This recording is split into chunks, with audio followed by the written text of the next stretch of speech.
Hi guys. I have been using this Indie filter that I got off the internet. It costs, I don't know, about 35 bucks with shipping.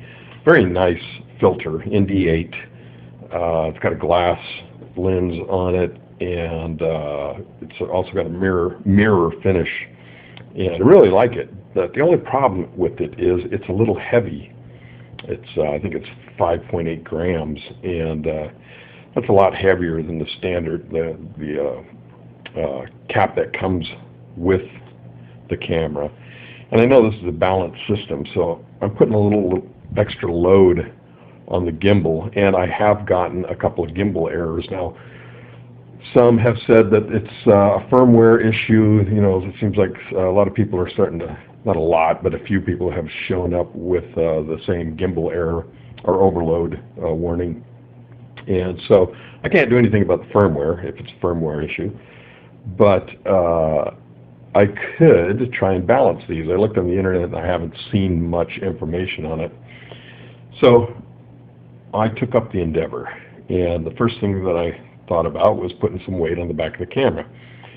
Well, if you do that, which I have done, you'll see in a minute, if you do that, you're loading up. I mean, that takes the stress off of this motor on the gimbal, but you're starting to load up the back motor.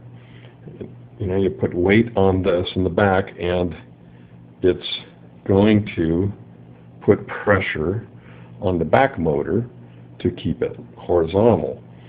And so if you add weight to the back of this camera to take the stress off of this motor, like I've done, that weight is going to be pushing down on the back motor and causing, you know, more load on it.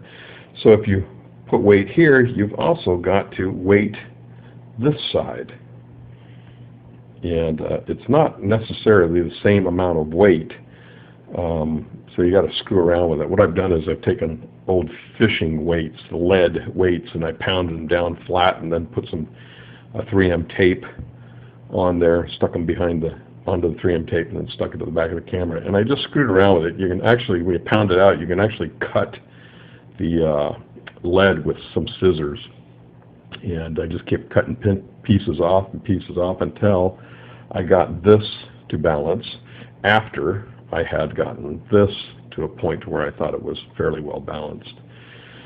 So the tip is, if you're going to add weight to the back of the camera, you've also got to add weight to this side, so you're taking the stress off of that back gimbal motor.